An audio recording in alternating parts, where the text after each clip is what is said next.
bienvenue à cette série d'émissions d'intérêt public au cours de laquelle, avec Joël Monzé, docteur en neurosciences et moi-même, Martine Laval, nous échangerons et discuterons avec nos invités sur des sujets qui nous interpellent afin de faire tourner le vent, question de simplement s'inspirer, penser globalement, agir localement. Le sujet d'aujourd'hui, la parentalité à l'heure de toutes les tentations. Nos invités, Héloïse Bois, directrice de production, animatrice et maman. Oui, maman. Mélanie Blais, ostéopathe, maman également, et conjointe de notre hôte Joël Monzé. Et Jade Dufort, Bonjour. maman également, enseignante en pause et coordonnatrice de projet à l'Institut du développement de l'enfant et de la famille. Exactement. Bonjour à vous trois et merci d'être là. Bonjour Joël. Bonjour, bonjour Martine, salut à vous. Salut. Alors notre sujet, ou enfin ce sujet que tu as lancé, de quoi s'agit-il? En fait, écoutez, je suis certain que dans toutes les familles, c'est arrivé. Maman, papa, vous êtes les pires parents du monde. Je suis le seul dans ma classe qui n'a pas le droit d'avoir un cellulaire. Je suis le seul qui ne peut pas sortir après 20 heures. Je suis le seul qui... Toutes les tentations.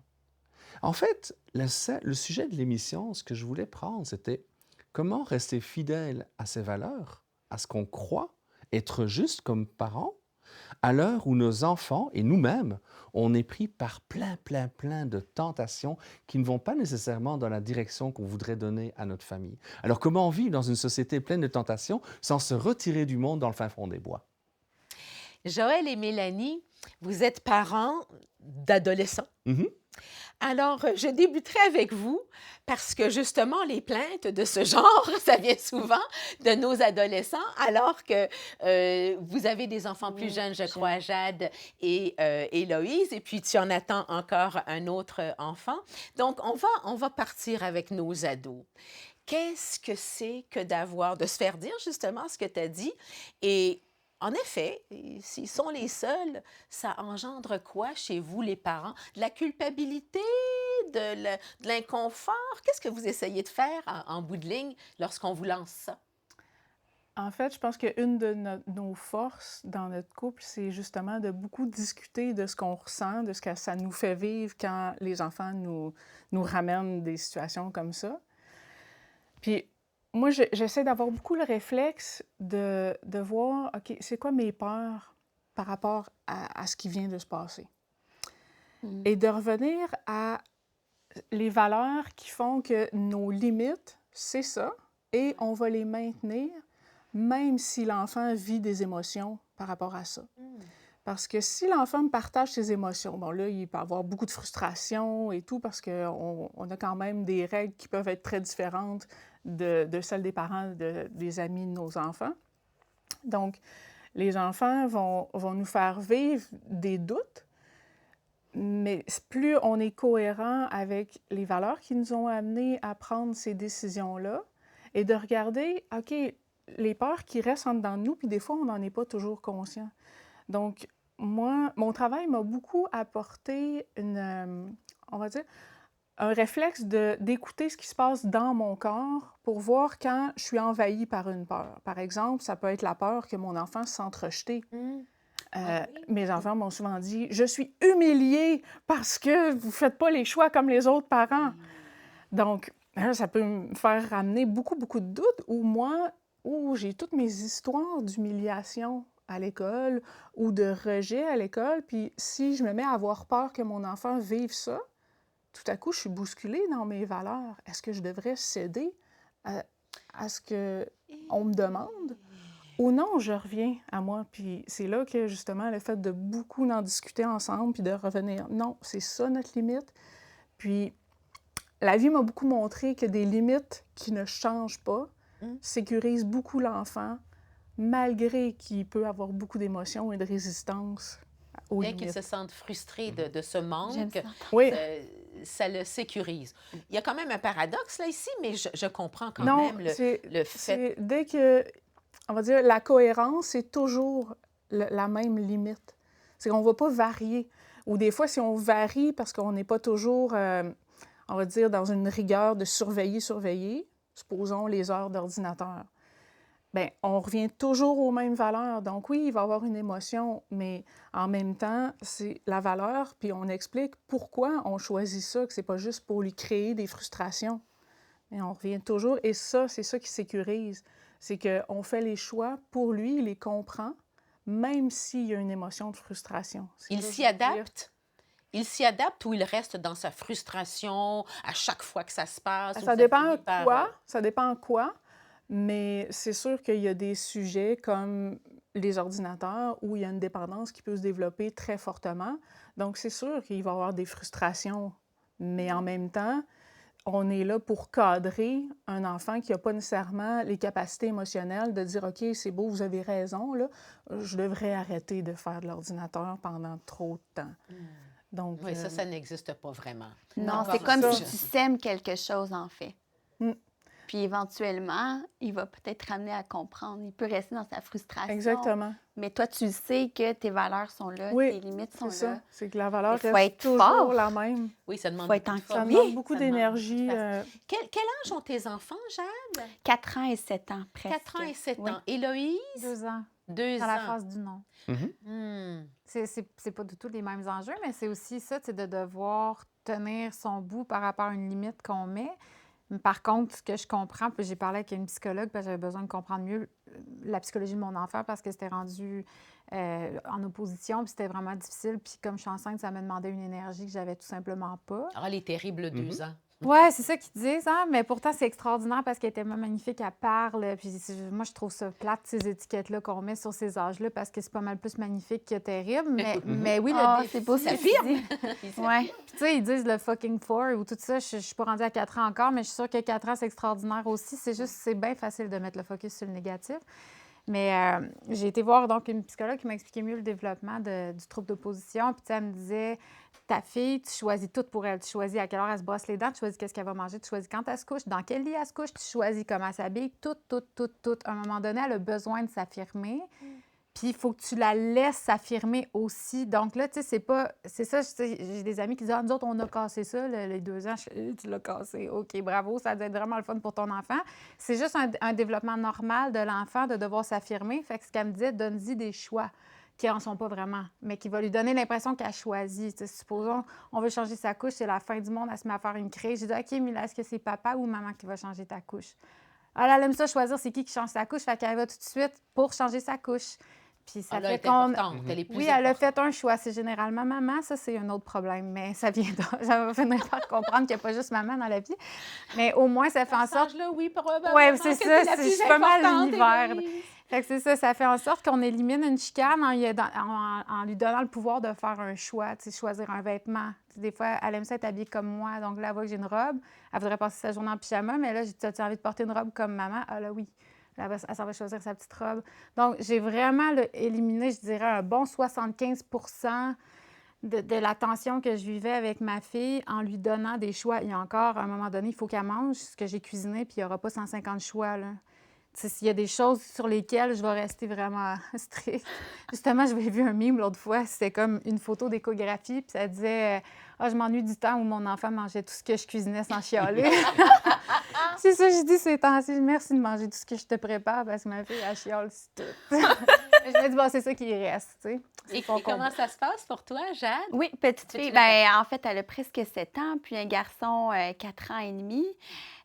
Comment ça se passe? Bien, c'est sûr, il y a les hauts, les bas et tout ça, mais moi, j'ai toujours aimé les observer puis les voir grandir. Donc, je suis pas tant dans l'espèce de dynamique. Oh mon Dieu, on est rendu dans le Terrible 2, Fucking 4. Mon garçon, il a 4 ans et demi, il a envie d'explorer, il a envie de faire plein d'expériences, de montrer comment il est bon. Puis, donc, c'est ça. Donc, je suis dans cette dynamique-là. Ça se passe quand même bien, mais c'est ça. Il n'y a pas l'influence encore tant que ça de l'entourage. Et j'allais dire, oui, Non, et les c'est ça, tentations. mais on installe ces choses-là quand même.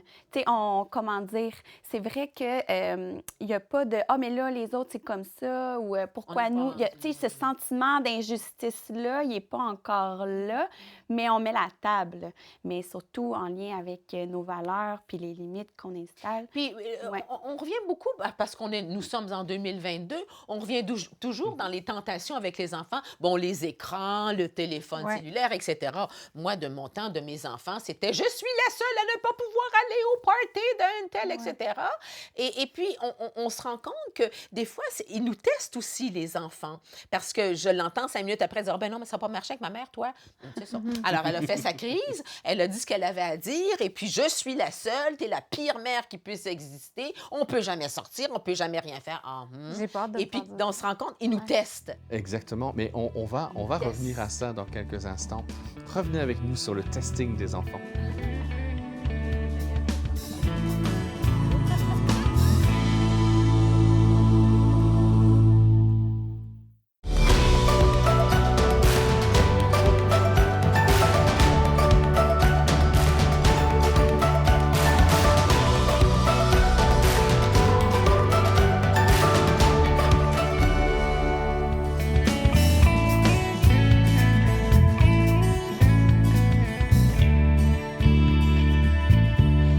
Toutes les tentations ne sont quand même pas, bien sûr, en 2022, on parle beaucoup de cellulaire, on parle d'écran, de choses comme ça. À une autre époque, ça peut être autre chose. Il y a aussi tout le matérialisme, la consommation. Héloïse, qu'est-ce que tu nous dis? Bien, moi, c'est là que je trouve ça plus difficile parce qu'en ce moment, on est à l'âge où là, ma fille, elle commence à avoir des jouets. La première année, c'est un concept totalement abstrait, les jouets, les cadeaux, ces choses-là. Là, elle vient d'avoir 2 ans. Déjà, à sa fête, mes parents lui ont pas fait de cadeaux, ce que j'apprécie. Tu sais, mon père, il a donné un montant pour qu'on le dépose dans son compte pour plus tard. Ma mère, je pense que je vais dû faire une activité avec, peu importe, mais pour moi, c'est plus ça. Tu sais, je tends vers créer des moments, alors que du côté de la famille à mon chum, c'est plus. Puis je suis pas en train de dire qu'il y a quelque chose de bien, quelque chose de mal. Par rapport à mes valeurs, ce que j'aimerais, c'est qu'on soit moins dans la consommation, puis ils le savent, je le dis assez régulièrement. Mais il en rit un peu, puis il achète quand même des affaires. Ce qui fait en sorte que je trouve ça difficile parce que j'ai vu des enfants, mettons, dans un extrême. Mon ex, il y avait un filleul. Puis il était tellement gâté qu'il ouvrait son cadeau. Puis quand c'était fini, il attendait juste, c'est quoi là? C'est où l'autre cadeau en dessous de l'arbre de Noël? Il vivait même pas son moment. Puis je me disais, waouh, ça c'est gâté pourri, c'est le cas de le dire. Puis j'ai pas envie de créer ce genre de valeur-là. Tu sais, moi, j'ai toujours vécu de façon très frugale. Je suis une artiste, puis j'ai essayé de vivre de mon art très longtemps. Donc j'ai appris à vivre avec très, très peu. J'ai pas eu d'auto jusqu'à ce que je devienne mère à 33 ans, 35 ans.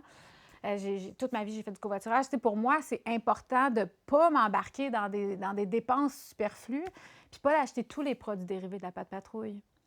Mais en ce moment, on s'enligne là-dessus. Là. C'est ça que je trouve un peu difficile, c'est de mettre mes limites. Puis, tu sais, mon chum, il dit « Ouais, mais ça leur fait plaisir d'acheter des présents. » Bien Puis sûr! c'est là qu'il faut trouver l'équilibre. Me dire, bon, ce sont les grands-parents, ça fait partie du rôle d'un grand-parent de gâter ses petits-enfants. Mais c'est ça, c'est de trouver la limite. Tu parlais tantôt d'être ferme, puis d'avoir une cohérence, puis de répéter la même limite. Là, c'est pas par rapport à l'enfant, mais c'est par rapport que les gens autour de nous, proches, respectent comment moi, j'ai envie d'éduquer mon Bien, enfant. voyez-vous, je vais m'exprimer en tant que, Ouais, moi aussi, mamie. j'aimerais ça. Ouais. En tant que mamie. Ah oui, OK. En tant que grand-mère, moi, avec mes petits-enfants sont ados.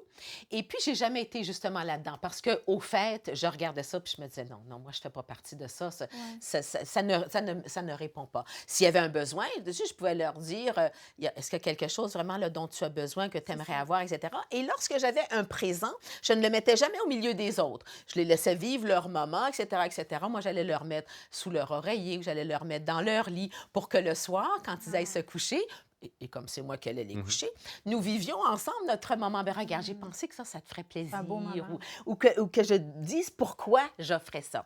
Maintenant qu'ils sont adolescents, j'ai dit là, c'est clair.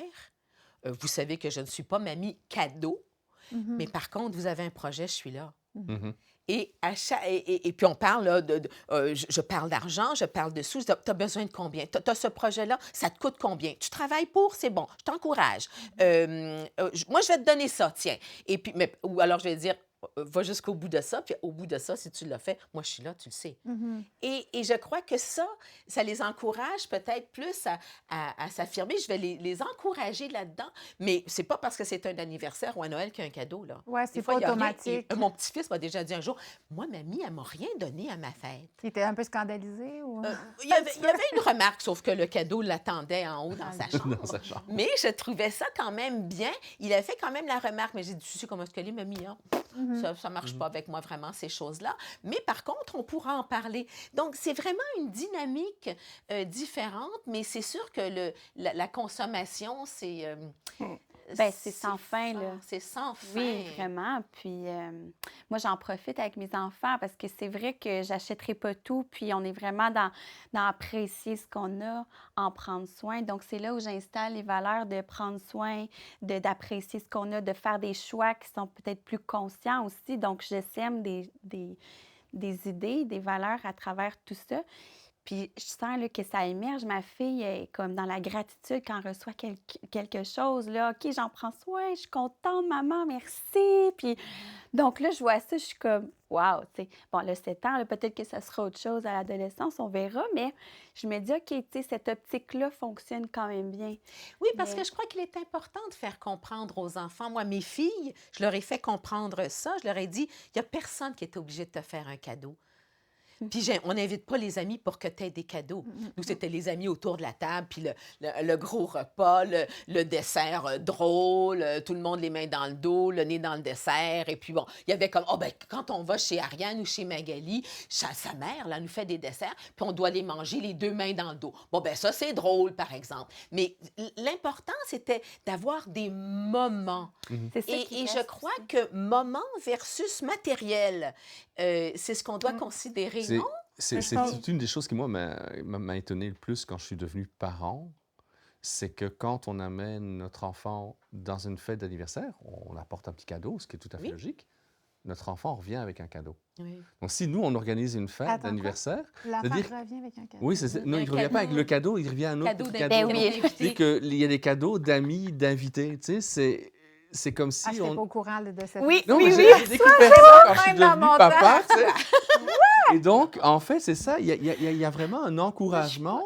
Et si tu ne fais pas ça pour ton enfant, quand les amis viennent jouer, fêter la fête de ton fils ou de ta fille, et que tu ne donnes pas un autre petit cadeau pour que l'enfant retourne dans sa famille, comment tu vas te faire percevoir, Ah bon. ressentir? Mm. Est-ce que les enfants n'oseront plus revenir? Parce que, hey, ton parent, ils sont chiches parce qu'ils ne t'ont pas donné de cadeau.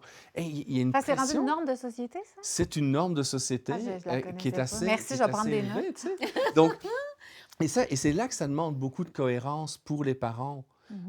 Parce que, tu sais, Mélanie en parlait tout à l'heure, on se parle beaucoup. Il n'y a pas une semaine sans qu'on se remette en question. Il y a des choses que Mélanie a vues que je n'ai pas vues. Il y a des choses que j'ai vues que Mélanie n'a pas vues. Et c'est cette cohérence de parents qui fait en sorte qu'on arrive à rester cohérent avec nos valeurs. Alors, c'est certain qu'on se pose des questions sur ce que nos enfants vont vivre. En même temps, moi, ce que les autres pensent de moi, je m'en fous un peu. Tu sais, j'ai envie de ces personnes, mais mon intégrité a tellement plus d'importance que ce que les gens vont penser de moi que je peux rester fidèle. Mais ce que Mélanie disait tantôt, mais comment notre enfant va le vivre? De quelle C'est manière ça qui il va est le vivre? difficile. Et c'est certain que c'est prenant parce que la dernière des choses qu'on veut faire, c'est de faire souffrir notre enfant. Donc, quand notre enfant souffre à cause d'un choix qu'on a fait, ça nous demande encore plus de présence auprès de l'enfant. Parce que si on peut l'accompagner à vivre une émotion, vivre une déception, vivre un sentiment, je vous déteste, qu'il puisse le nommer et relâcher cette pression-là, c'est là qu'il va avoir plus de facilité à gérer après ce qui va se passer à l'école. Mais nous avons tellement besoin de savoir que nous sommes aimés, que nous sommes de bons parents et que nous faisons les choses parfaitement bien, etc., que quelque part, je crois que ça ne doit pas tellement vous... Bien sûr, ça vous touche, c'est pas que vous soyez indifférent, mais que vos valeurs sont beaucoup plus fortes que ce que peuvent vous envoyer vos enfants, j'imagine, en tant que mauvais parents que vous êtes, parce que vous n'écoutez pas ce que les autres... Vous ne suivez pas la norme. Non, Alors...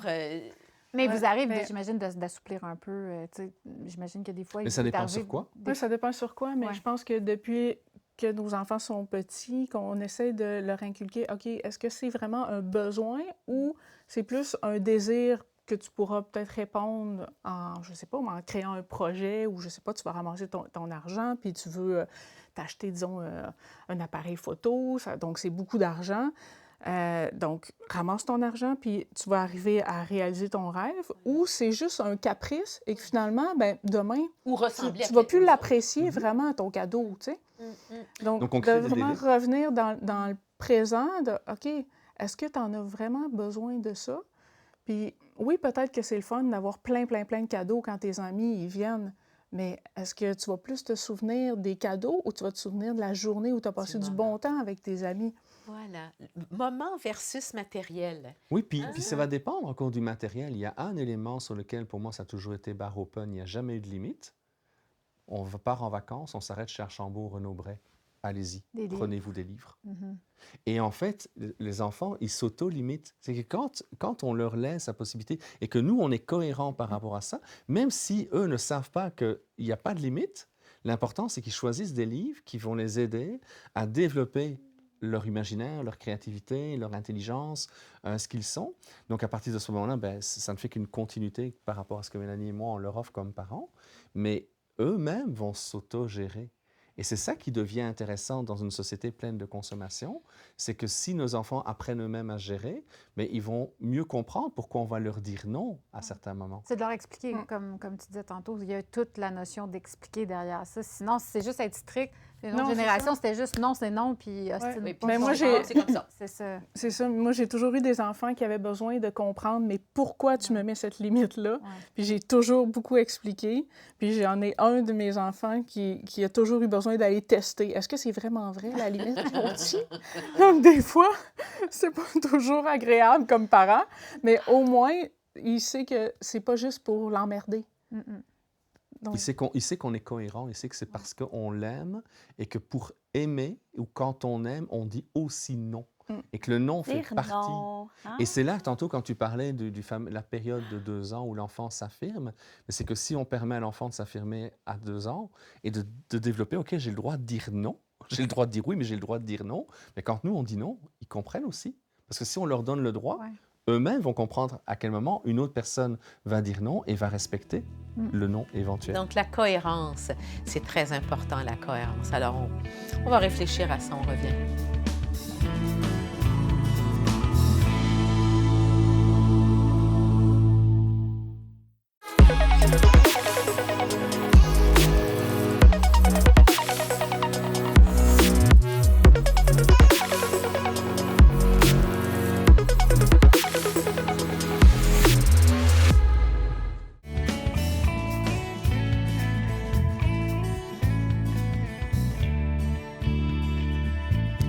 Les limites. On n'aime pas ça, les limites, quand on est enfant nécessairement. Mais c'est quoi l'importance des limites, Joël? Mais écoute, on est dans un monde de plus en plus complexe. On le vit nous-mêmes comme individus. On a plein d'opportunités. Puis moi, je trouve que c'est fantastique de vivre à cette période-ci. C'est une période justement qui offre tellement d'occasions de faire plein de choses, de se réaliser et tout ça. Mais en même temps, parfois, on a tellement de choses devant nous que c'est très angoissant.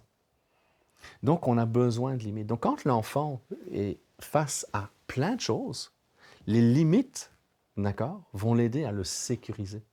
L'enfant a besoin qu'on lui donne un cadre le plus cohérent possible. Et souvent, les gens pensent que quand on parle de bienveillance, la bienveillance veut dire ne pas dire non, laisser tout faire, répondre. C'est l'enfant qui devient la préoccupation. Oui, l'enfant qui préoccupation au niveau des besoins, pas au niveau des caprices. L'enfant a besoin qu'on l'accompagne. L'enfant a besoin qu'on lui laisse vivre son moment émotionnel, de le ressentir et de relâcher éventuellement pour être capable, OK, je peux m'appuyer sur papa, je peux m'appuyer sur maman, je peux m'appuyer sur mon professeur. L'éducatrice aussi, ah oui, c'est toujours de la même manière dont elle va nous parler. Et ça sécurise les enfants et ça fait en sorte que la discipline, elle émerge naturellement sans qu'on ait besoin. Est-ce que c'est de pas ça faire notre de problème l'autorité. actuellement Ah avec oui. les enfants, Oui. le manque de limites? Oui, Le manque de cohérence, j'aime beaucoup le mot de la cohérence, la limite. Est-ce que ce n'est pas ça le problème de nos enfants, de nos jours? Bien, je me suis surprise souvent à dire: «Ah, j'ai peur de mettre la limite parce que j'ai peur de sa réaction, parce que je suis pas prête à affronter la crise qui va suivre». Donc là, c'était mon état à moi de dire: «OK, comme où est-ce que je m'en vais avec ça?» Donc je pense qu'on a, tu sais, tu parles de la courbe émotionnelle, je pense qu'on est beaucoup d'adultes à dire: «On veut pas aller là», donc on met moins de limites, mais au final, on finit par payer, tu sais, à un Oui, moment parce que donné, parce qu'on tôt ou tard, étire ça va le exploser. problème. Exactement. Ouais. Donc, c'est prendre un peu sur soi parfois, de juste respirer, puis après ça, OK, voici, je te mets la limite, c'est comme ça. Puis, Mais il y a cohérent. Puis comment la vous gérez façon qu'on le fait aussi, parce que je remarque, mettons que ma fille, on parlait du temps d'écran, là, c'est quelque chose déjà que je gère. Moi, c'est sa première année et demie, elle n'a pas regardé la télévision. Puis je l'ai envoyée dans une garderie. J'ai eu bien de la misère à trouver une garderie qui faisait écouter la télévision à la garderie. Ça, je ne savais pas. C'est juste qu'un jour, ma fille est arrivée chez nous en me disant le mot pas de patrouille alors que je ne connaissais même pas ça. Puis j'étais comme, tu veux dire ratatouille? Puis là, elle dit non, pas de patrouille. Ah, OK. Fait que là, elle me demandait d'écouter la télévision. Puis là, ça commence à être là, vraiment, je vois, j'y donne 5 minutes, elle en veut 10, j'y donne 10, elle en veut 1 heure. Puis elle peut regarder 1 heure et demie la télévision là, en hypnose totale, elle ne cligne pas des yeux. Puis en tant que parent, je trouve ça troublant. Puis là, quand j'ai dit non, c'est une crise. Fait que là, c'est de se dire comment je fais pour assumer la crise qu'elle va me faire puis de passer à travers. Tu vois, comme ce matin, je l'ai fait. Mais la crise, elle a duré genre 38 secondes. Là. Ça a vraiment pas... Elle a compris. Puis aussi, ils sont tellement dans le moment présent, les enfants, que ce que j'ai fait, c'est qu'il faut faire une diversion. Là. J'ai tout de suite fait une diversion avec autre chose. On s'est mis à jouer. Puis c'était fini. Là. Elle était de bonne humeur. Il n'y en avait pas de problème. Dans le fond, c'est qu'il faut que tu t'impliques aussi dans le choix que tu fais, de dire, je te dis non à ça, mais regarde comment ça va être extraordinaire, ce qu'on va faire à la place de regarder la télévision.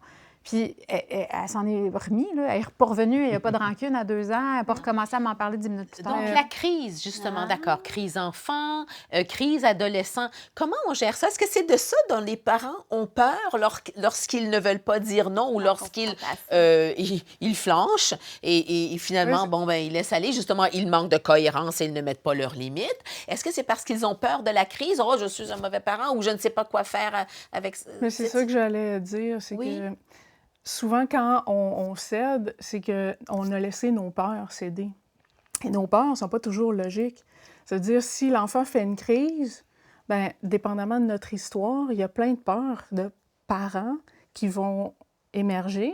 Puis si on n'écoute pas ça, c'est facile de vouloir acheter la paix, que ton enfant il soit pas fâché, donc que tu vas avoir du bon temps avec lui, plutôt que d'accepter qu'il soit bougon pendant plusieurs minutes ou plusieurs heures.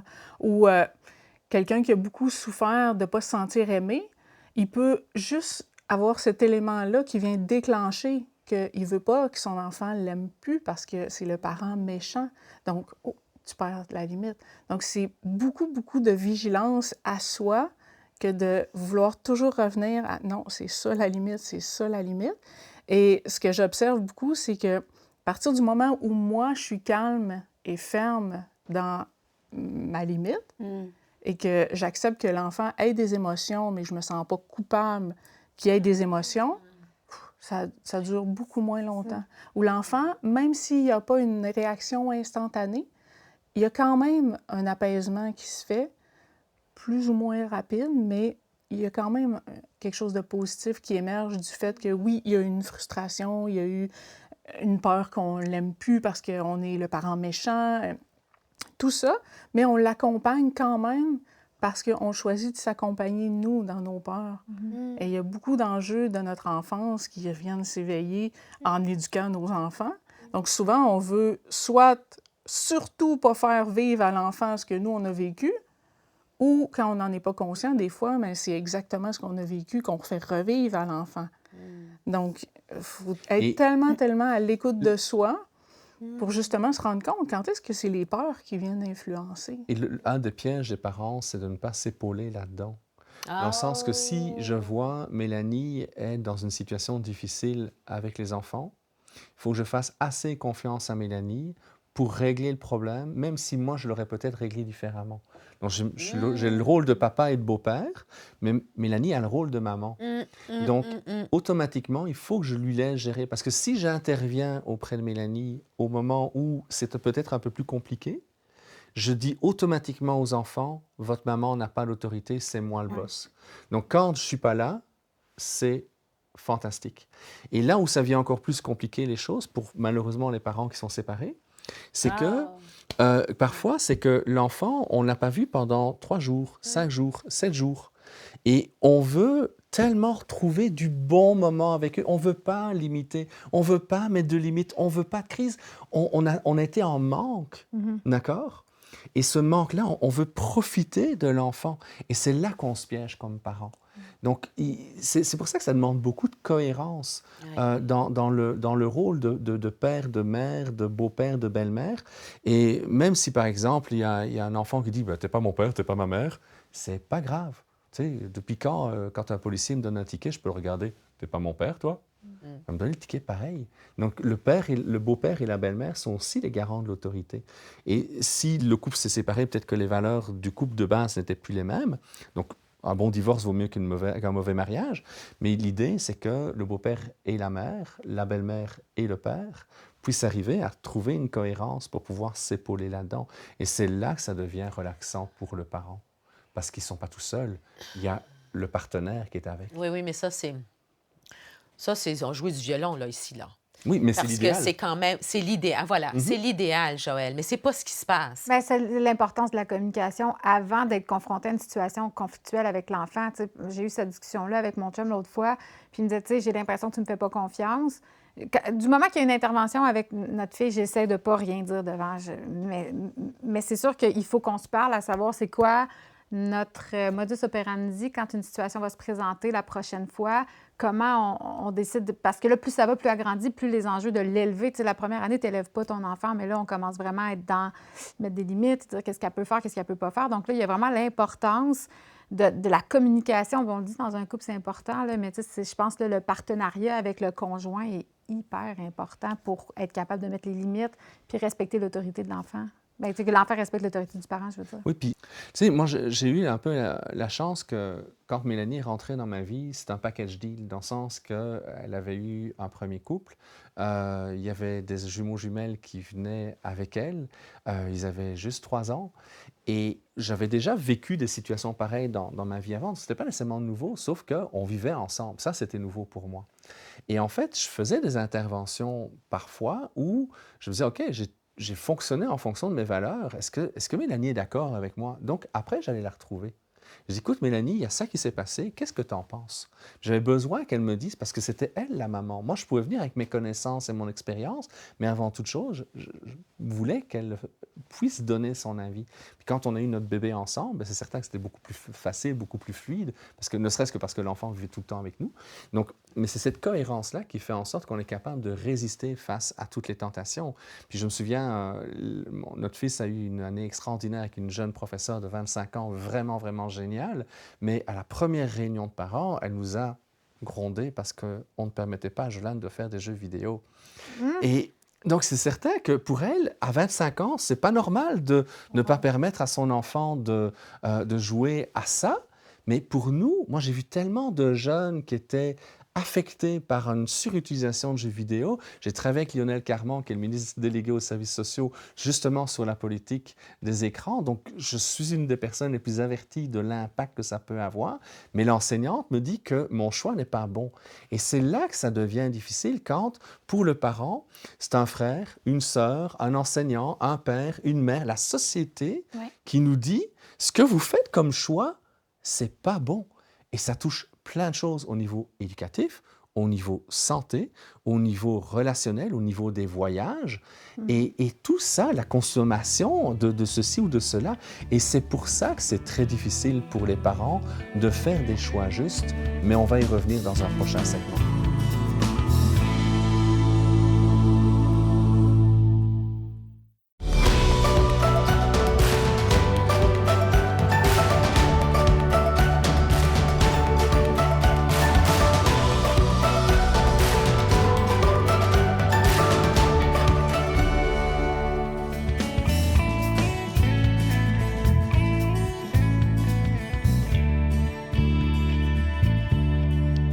Donc, à travers tout ça, ce que j'entends de vous tous et toutes, c'est toute cette pression extérieure, enfin, de ces gens qui viennent se mêler de ce que nous faisons, des décisions que nous prenons, des valeurs que nous désirons transmettre à nos enfants.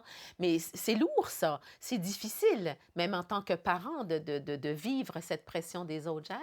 Bien, en fait, si on y fait attention, les avis externes viennent de toutes parts, que ce soit notre famille, que ce soit nos amis, frères et sœurs, que ce soit aussi en lien avec les magazines sur la parentalité, les émissions sur la parentalité, tout ça.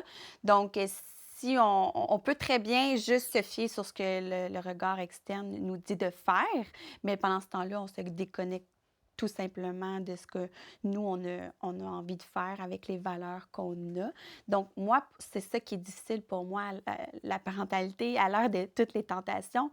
Et comment tu le gères à ce moment-là? Comment est-ce que je le gère? Bien, en fait, j'ai envie de me faire confiance, tu sais, surtout par rapport aux interventions que je peux avoir avec mes enfants. Je suis beaucoup dans l'écoute, mon conjoint aussi. On essaie de comprendre, mais pour certains membres de ma famille ou peut-être ceux qui n'ont pas encore d'enfants, mais t'écoutes trop, tu sais, à un moment donné, ça va faire, là, tu sais, il faut dire non, puis comme je sais non, puis j'ai décidé, puis c'est comme ça, c'est tout. Non, j'ai envie de me faire confiance, puis de dire, dans le fond, OK, c'est moi qui vais avec cet enfant-là tout le temps. Je le connais, mon enfant. J'ai développé une relation de confiance, un lien. Donc, c'est pas parce qu'il a fait un « oups » qu'il se sent, mon Dieu, diminué. Non, on prend le « oups ». OK, oui, tu as fait un « oups », tu sais, on va vivre avec ça, Mais c'est correct. l'éducation d'avant, c'était beaucoup, l'enfant ne s'exprimait moins, on laissait beaucoup moins de place à l'expression de l'enfant. Je fais partie de cette génération-là. Et maintenant, on va à l'opposé. Tu viens de le dire, oui, bon, ben là, à un moment donné, ça va faire. On dit non, puis c'est tout. Bon. Puis c'est comme ça. Et puis, tu n'as rien à dire, et voilà, va dans ta chambre, par exemple. Mais moi, je suis plus collée à mon allaitement. Mettons, ça me fait beaucoup penser à. Tu sais, puis comme je disais tantôt, ma sœur, elle vient d'avoir un bébé qui a 5 mois présentement. Fait qu'elle est vraiment dans l'allaitement puis dans tous les ajustements de ce que c'est de devenir une mère. Puis j'observe de façon un petit peu plus extérieure, mais j'y parlais au téléphone hier, puis je disais, j'appelle ça la religion de la puériculture. Parce qu'elle lit des trucs, puis c'est comme le Saint Graal, là. Maintenant, là, c'est ça qui est ça. T'sais, enceinte, on peut pas manger de rien qui est cru. Je suis sûre qu'au Japon, il y a plein de femmes qui mangent du poisson cru puis sont pas mortes puis ils n'ont pas toutes des enfants handicapés. Mais on est tellement dans le dogme. L'autre fois, je suis allée me chercher, j'avais vraiment envie de manger du tartare, OK? Fait que je suis allée me chercher du poisson cru, puis là, je me sentais vraiment coupable. Là, j'essaie de rentrer mon ventre pour pas que ça paraisse. Je suis enceinte, je me sentais ridicule. Je me dis, hey, assume-toi. Mais on est tellement jugés, c'est tellement rendu une religion. Puis c'est la même chose avec l'éducation de nos enfants. Là, être enceinte, c'est déjà très intense parce qu'on n'est plus un humain, on est un véhicule qui crée la vie et tout ce qui compte, c'est ce qui est dans le ventre. Fait que si je bois une gorgée de vin dans le couple de mon chum, « Ah, tu bois du vin enceinte? » On est constamment jugés, là. Puis à un moment donné, genre, je trouve qu'il y aurait lieu à ce qu'on renuance puis qu'on laisse, parce que je t'écoutais parler, ça, à quoi ça me faisait penser, c'est de me dire, on devrait avoir le droit d'évoluer. Tu sais, dans nos opinions, alors que tout est coulé dans le béton. Ah, il faut allaiter en ce moment. Ah, tu donnes de la formule à ton enfant. Tu sais, full jugement. À l'hôpital, là, je me suis fait juger. Ma fille était sur le bord de la jaunisse. Puis moi, j'avais une de mes amies qui m'avait dit, Lou, ils vont tout faire pour que tu allaites, mais tu as le droit de donner de la formule à ton enfant. Puis c'est justement, on s'est rentré dans ce... Il a piqué aux heures sur son talon. C'était l'enfer. J'étais en train de mourir. Je trouvais ça tellement difficile de vivre la souffrance. Elle a encore des cicatrices, d'ailleurs, sur son talon. Puis, à un moment donné, j'ai dit, donnez-y de la formule, tu sais, complétez. Puis là, l'infirmière, elle me dit, ouais, mais là, j'aimerais ça que tu lui donnes quand même le simple. Je vais lui donner le simple, on peut-tu compléter? Elle dit, OK, ça, je suis à l'aise avec ça. Puis de me faire dire ça par une infirmière que je ne connais ni d'Ève ni d'Adam qui vient de me dire qu'elle, elle est bien avec ça. Je me disais, attends un petit peu, là, t'es qui, toi, pour me dire comment je vais nourrir mon enfant? Qui êtes-vous, vous, les autres, à l'extérieur, pour venir nous dire comment nous devrions agir avec nos enfants? Ça me ramène à la fort. naissance de notre garçon. Tu sais, Mélanie et moi, on a une belle complicité. On a pratiqué de l'autonomie avant que Jolan ne sorte de son ventre. Peux-tu définir c'est quoi? Parce que pas tout le monde l'autonomie, en fait, ce sont toutes des techniques de manipulation qui font en sorte que la maman puisse choisir la bonne posture pour pouvoir accoucher de manière la plus naturelle possible. Mélanie avait La choisi la relation la avec son connexion. enfant avant la naissance. Oui. Puis le père est impliqué dans Et le ça. père peut s'impliquer s'il le souhaite. Puis moi, j'avais été formé en autonomie en Belgique, ce qui fait que c'est certain que j'ai voulu vivre ma paternité jusque-là. Puis quand on est arrivé dans la salle d'accouchement, j'ai mis une veste de chirurgien. Puis tu vois les infirmières qui se demandent. Tu sais, c'était vraiment comique. Tu sais. Et il y avait deux générations. Il y avait une génération qui devait avoir 10-15 ans de plus que moi et une jeune femme qui devait avoir 10-15 ans de moins que moi. Et la plus âgée, la plus senior, était presque... Elle ne comprenait pas qu'un papa soit là, participe à ça. Puis la jeune était pleine d'admiration. Mais ça a continué pendant les 2 jours où on était à l'hôpital, où on fermait la porte, on tamisait, on fermait la lumière. Moi, j'avais été chercher quelques coussins pour pouvoir dormir. Donc, mon bébé dormait contre moi. Donc, quand Mélanie l'allaitait, il était collé à sa maman. Quand elle ne l'allaitait plus, il était collé à moi. Alors, je peux comprendre qu'une infirmière qui rentre à 2 heures du matin, qui met le néon, qui balance la tenture, qui me voit coucher avec mon garçon, elle ne comprend pas pantoute. Puis au bout de 2 jours, il y a des infirmières qui sont venues me trouver. Vous savez, on trouve que vous êtes bizarre. C'est vrai, Oui, ça va oui, juger. on trouve que vous êtes bizarre. Oui, oui. Mais écoutez, on en a parlé entre nous, puis depuis qu'on sait qui vous êtes, on comprend donc. Ah! Pourquoi? Parce que D'accord. Mélanie et moi, on travaille avec plein de médecins, plein d'infirmières et beaucoup de monde dans le domaine de la santé de notre région. Donc, quand ça s'est tellement parlé que les gens ont dit, mais oui, mais c'est un tel et une telle, donc c'est un peu normal qu'ils réagissent de même. Mais il faut de la force comme parents. Tu sais, parce que Mélanie et moi, on est conscients de nos valeurs, on sait ce qu'on veut et ce qu'on ne veut pas. Puis on est tellement connectés l'un à l'autre, on se parle tellement que ça fait en sorte qu'on arrive à gérer les tempêtes. Donc c'est la force du couple, c'est le fait que le couple ne s'oublie pas dans la parentalité qui va faire en sorte que on est... Puis peut-être tantôt, tu disais, tes beaux-parents qui sont un peu plus ceci, un peu plus cela. Puis si tu dis, que mon chum est à l'aise avec ça, tu peux peut-être relâcher en disant, mais comment est-ce que je peux accompagner mon enfant autrement? Tu sais, et de retrouver une fluidité pour retrouver l'harmonie dans le couple et dans la famille. Et c'est là que les tentations sont moins violentes pour nous. Et si même les autres pensent autre chose, c'est pas grave. Mais on revient beaucoup à l'instinct de survie où l'humain, il a besoin d'être accepté par son clan et de sentir qu'il peut être rejeté. Ça déclenche les réflexes de survie. Et quand on n'est pas à l'écoute de ça, on peut croire que c'est ça la réalité, qu'on va être rejeté. Mais dans le fond, est-ce qu'on est vraiment rejeté parce qu'on fait des choix différents? On peut être jugé, mais notre valeur intérieure, elle ne change pas parce que les gens nous trouvent bizarres ou trouvent qu'ils ne sont pas d'accord avec la façon dont on éduque nos enfants. Tu sais, on revient beaucoup à faire confiance à nos choix, puis se questionner constamment, personnellement, et la communication dans Et le est-ce couple. que c'est ça qui fait, ou le manque de ça, qui fait en sorte que tant de parents se séparent et parce qu'ils n'arrivent pas à concilier, à concilier à trouver un terrain d'entente pour être en harmonie face à leurs enfants, parce que c'est ce qu'il faut faire, en fait, c'est être en harmonie, même si au moment peut-être où un des parents n'est pas d'accord avec l'autre lorsqu'il intervient, c'est de ne pas le dire maintenant, c'est de montrer quand même l'harmonie face aux enfants et de discuter par la suite, hors des enfants, ce qui s'est passé, puis dire, ben là, tu sais, moi, j'aurais peut-être pas fait ça comme ça, là, puis peut-être essayer de s'accorder, mais de s'accorder dans ce monde plein de tentations et plein d'influences, surtout de l'extérieur, rend la tâche de parent très difficile. Je ne voudrais pas être parent de mes jours, même si je suis mamie et grand-mère, mais je trouve difficile, je trouve triste, très triste, le fait que, bon, ben, on fait un enfant, on l'a, puis on est déjà séparés.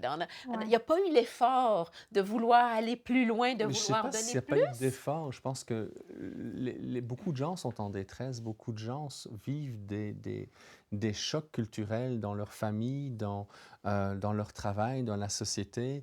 Ils sont confrontés, ils ne savent pas. Tu sais, un des gros problèmes que nous avons, c'est d'accepter le doute. Moi, j'ai aucune difficulté à accepter de douter. C'est parce que je doute de moi que je me repose des questions. Et oui, j'ai des connaissances. Je ne peux pas nier que j'ai ces connaissances. Tu en parlais tantôt, ce qu'on va retrouver dans les revues de madame qu'on a au bord des caisses quand on va faire nos commissions. Mais souvent, ce sont des revues qui vont nous amener sur quelque chose qui n'a rien à voir avec la vraie vie, parce que c'est beaucoup de décharge, c'est beaucoup de la victimisation du parent, dans le sens que moi, en tant que parent, je suis victime parce que mon enfant fait des crises du non, mon enfant fait des crises d'opposition à 4 ans. Mais si je me positionne en victime, automatiquement, je vais arriver à vouloir me réimposer. Et c'est ce rapport de force-là, en oubliant la communication, en oubliant la relation. Mais Et même si la les parents... psychologie, tu sais, on met la psychologie de côté là-dedans, je trouve. C'est pas comprendre la psychologie de l'enfant, de Tout à vouloir être fait. dans ce rapport de force-là. Parce qu'on met trop d'importance, en fait, à ce que vit l'adulte et on oublie que l'enfant a besoin d'adultes cohérents. Mais on va y revenir bientôt.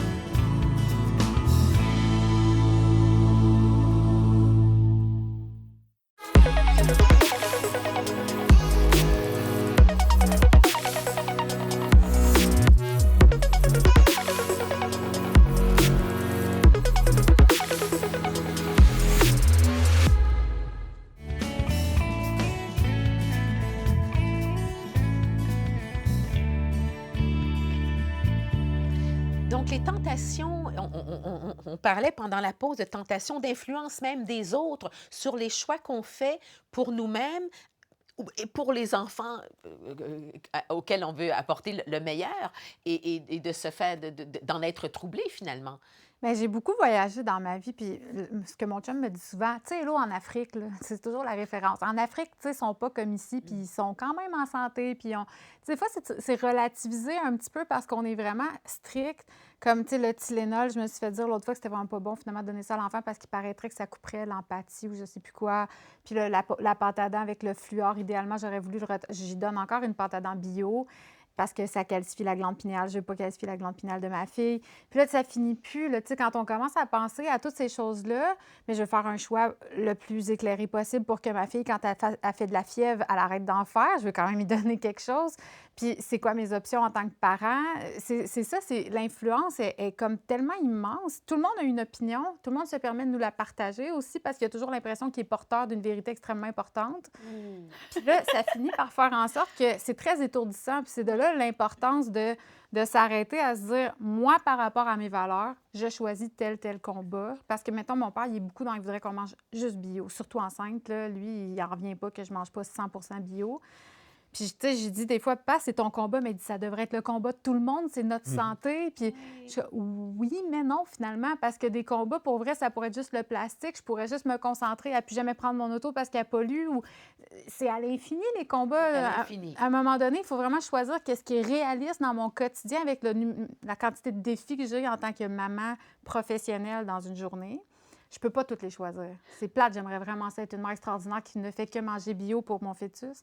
Je ne suis pas cette maman, mais je fais quand même des choix très santé, à part la crème glacée, mais ça, c'est pas grave. Mais j'essaie de manger quand même équilibré.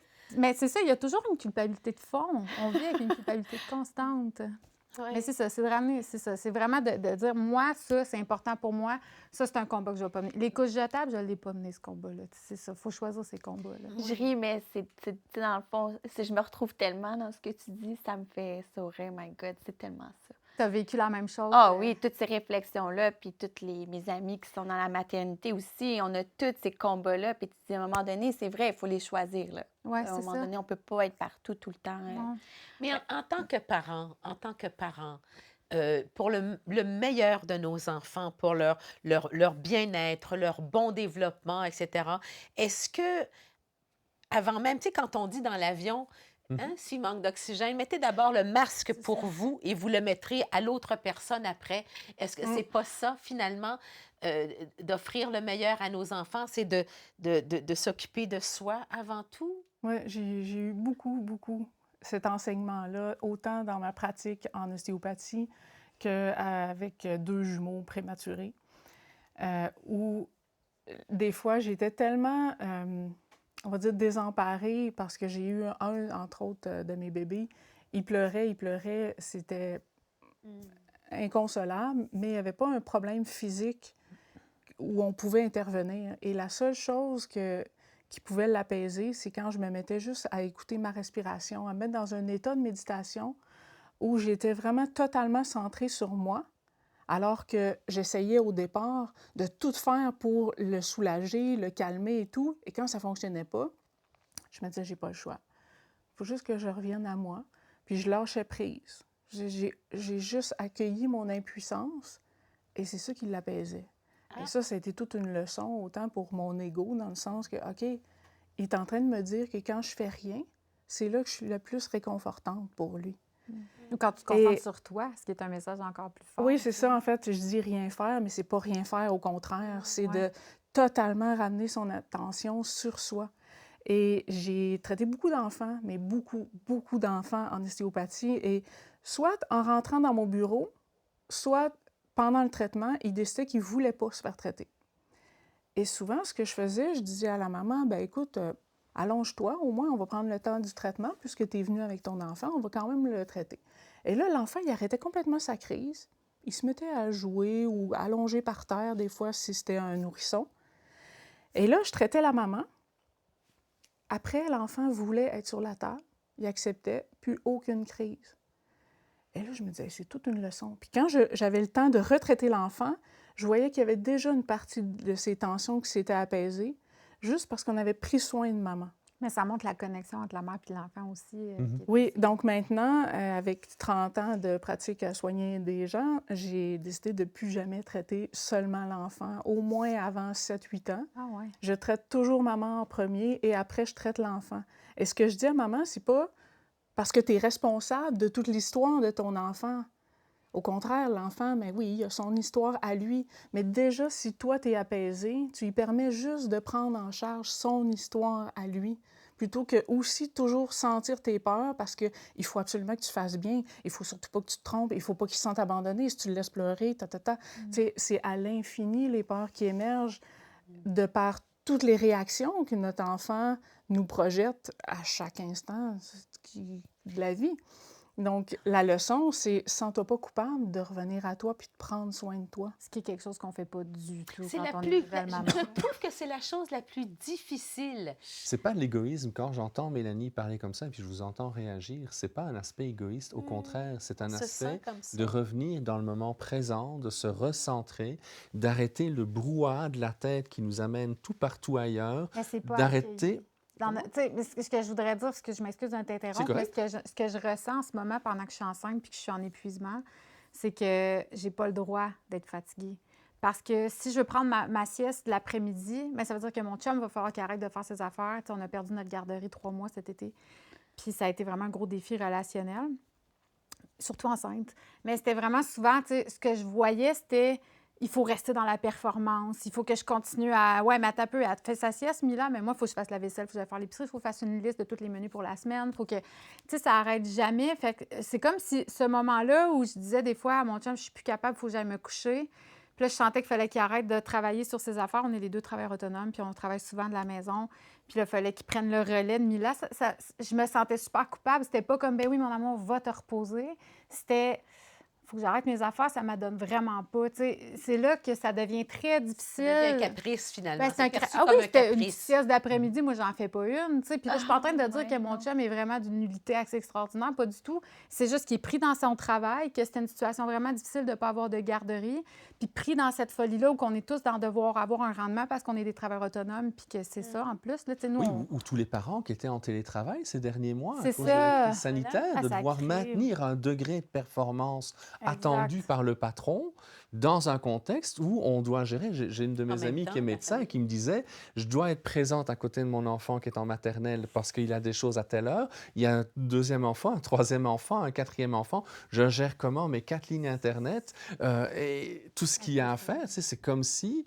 Et c'est ça Mais qui c'est pour fait ça en qu'on se sorte... sent égoïste quand on prend 5 minutes pour nous. Et c'est pour ça que je disais que c'est pas de l'égoïsme. Parce que si on ne prend pas ces petits 5 minutes ou ces petits 2 minutes, d'accord, Ou cette petite heure de sieste. ou Ouais, cette c'est petite ça. heure de sieste, mais à ce moment-là, c'est là que ça devient, c'est qu'on cristallise des choses qui vont être de plus en plus difficiles. Et c'est là qu'on est perméable aux autres, qu'on Ouais. est perméable à ce qui n'est pas nous. Et c'est là que si on peut arriver à se recentrer, à dire, OK, j'entends que ma belle-mère me dit ça, j'entends que mon père me dit ça, j'entends que ma voisine me dit ça. Moi, qu'est-ce que je veux? Ouais. Qu'est-ce que je veux vraiment? Qu'est-ce qui fait sens pour moi? puis on expérimente. Ça marche, tant mieux. Ça ne marche pas, tant mieux. Ça peut On marcher une apprend journée, à puis être le lendemain, parent. ça marche plus aussi. Ouais, Tu sais, C'est en exactement, évolution. C'est aussi constamment. enseigner par l'exemple parce qu'on veut que nos enfants soient capables de répondre à leurs besoins. Mais si on ne le fait pas pour soi, Mm. les enfants, ils vont reproduire ce que nous, on fait pour nous-mêmes. Ils ne vont pas reproduire ce qu'on leur dit. Il faut rester encore là dans la cohérence. Donc souvent, je me sentais coupable de prendre du temps pour moi ou des fois, je suis partie quelques jours. Puis, vu les enseignements que j'ai eus, entre autres, à chaque expérience, où je vois que l'enfant que je traite va mieux à partir du moment où on prend soin de maman, mais j'ai commencé à faire, OK, peut-être que moi aussi, je peux accepter vraiment, mais vraiment de lâcher ma culpabilité. Puis je disais à mes enfants, je m'en vais, même si tu es fâché, même si tu as de la peine que je ne sois pas là pendant 3 jours, parce que ça m'aide à être une meilleure maman. Mais je disais pas ça juste pour me déculpabiliser. Il a fallu pour lui vraiment que je le sente en dedans de moi, puis que j'accepte que l'enfant, même s'il y a des émotions, c'est correct. Je ne l'abandonne pas, je le laissais avec papa ou avec quelqu'un qui l'aime assez pour en prendre soin. Il est en sécurité. Mais lui. je lâchais mes peurs. Je lâchais mes peurs d'être jugée par les autres. L'important, c'est revenir à soi. Puis la vie m'a tellement confirmé souvent que j'avais beaucoup plus de, on va dire, de bienfaits à agir comme ça. Parce qu'à chaque fois qu'on ne va pas bien, nos enfants, ils vont pas bien. Non, Donc, si tu essaies de toujours intervenir sur eux, Oui. c'est comme, c'est du temps perdu. Donc, la parentalité, c'est pas seulement de prendre soin de nos enfants. La parentalité, c'est d'être un bon parent pour nous-mêmes, j'ai l'impression aussi, de s'occuper de nous en tant qu'individus, hommes ou femmes, pour pouvoir donner le meilleur de nous-mêmes à nos enfants. Oui, tout à Oui. fait. Hein, Joël? Oui, puis il faut accepter que c'est un entraînement et qu'aujourd'hui, on peut faire des gaffes et que les gaffes nous aident à être meilleurs que demain. Et demain, on fera encore des gaffes. Puis l'idée, c'est que dans 2 jours ou dans 3 jours ou dans 10 jours, on soit meilleur. C'est d'accepter le processus de la vie et de se réconcilier, en fait, avec les échecs pour pouvoir jouir des moments qui vont bien. Et ça, c'est un beau message à nos enfants aussi. Oui, pensons à nous. Mesdames, merci beaucoup. Merci, Jade. Merci. Merci, Mélanie. Plaisir. Merci, Éloïse. Merci pour l'invitation. Merci. Erika. Merci, Joël, de nous emmener sur ces chemins-là, de nous faire réfléchir et j'espère d'ouvrir une certaine conscience, de prendre la conscience de ce qui se passe vraiment pour pouvoir trouver des solutions et avancer de la meilleure façon possible. À la prochaine. Au revoir.